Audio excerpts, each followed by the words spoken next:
Hey guys, my name is Jazz Keys, and I am a contributor to Jet Magazine's Love and Relationship section.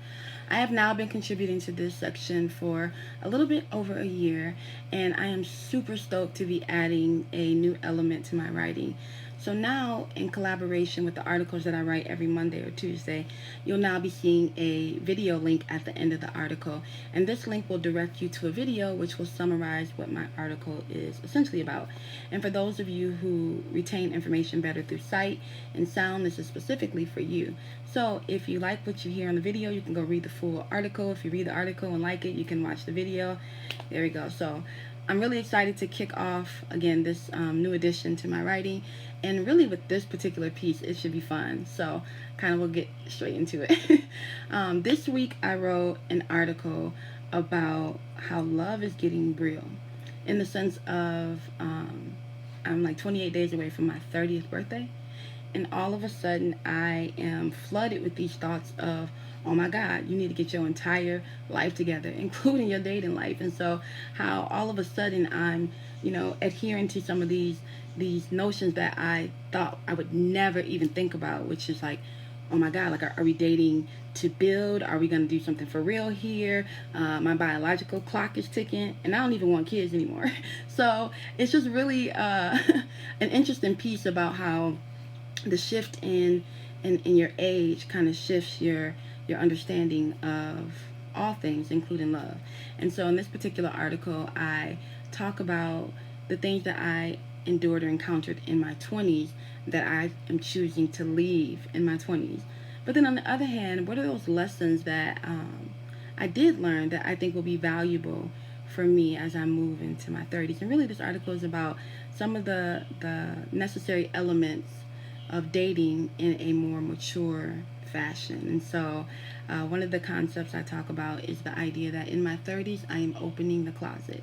And what I mean by that is when you're young, or yeah, when you're young, sometimes you feel the need to mask who you are, or hide your secrets, or not reveal all of yourself to an individual, because your fear is that, well, if they know everything about me, will they still choose to entertain me in a romantic fashion? And in your 30s, or at least for me, the older you get, the less you're concerned about what the hell people think about what you did and who you were before you arrived at this point. And so in my 30s, I am opening the closet, dragging the skeletons out, laying them in the middle of the floor, and really giving a potential partner the decision, do you want to deal with all of this? And if not, that's okay, because it's more about being comfortable with who you are, mistakes and successes, and just being completely transparent with that. So I also talk about the idea that I'm going to go ahead and get my glass slipper. And what I mean by that is, when you enter into young love, it's all fairy tales, it's all romance, it's all Prince Charming and the possibilities. And the more that you kind of encounter the opposite, so the more you're hurt, or the more you experience heartache, or the more kind of defeat you feel when it comes to love and relationships, the easier it is for you to abandon the idea that you'll ever get your fairy tale ending. And so in my 30s, I plan to go back to kind of that place where love was innocent, and you were kind of green and naive, but that was okay, because it still gave you that little inclination to continue hoping for something better. And so in my 20s, I'm going to kind of leave those things that have allowed me to put up layers and blocks and prevented me from really expecting excellence from any of my partners, because it's easier for me to deal with the idea of that person not being perfect, or not being committed, or not being sincere, and prepare myself for that, than to imagine, well, what if love doesn't have to hurt? And so in the 30s, it's about kind of rejuvenating the spirit and going back to that place where you kind of still believe that love could be real and perfect. And so there it is. Another concept I talk about is partying like it's 1990. And it's less about partying in this particular element of the article, and more about understanding who you are and continuing to own your identity in relationships. So it's so easy when you're young and when you don't know any better to be molded by your partner. What they like, you like. The food they want, you do. Where they go, you go. And it's so easy to lose your own identity. And so in my 30s, I am comfortable with who I am. being wild and free spirit and spontaneous and impulsive, and I'm okay with that. More so, I'm okay with letting my partner know that this is who I am and who I will always be, and you have an option or a choice to party with me or not. And really, more so, understanding that my energy and my presence is important to my identity and who I am, and knowing that I need a partner who can rock out with me. And so, being in your 30s or more, mature love is attracting and getting what you need and being comfortable with who you are. I also talk about the idea of seeking you shall find.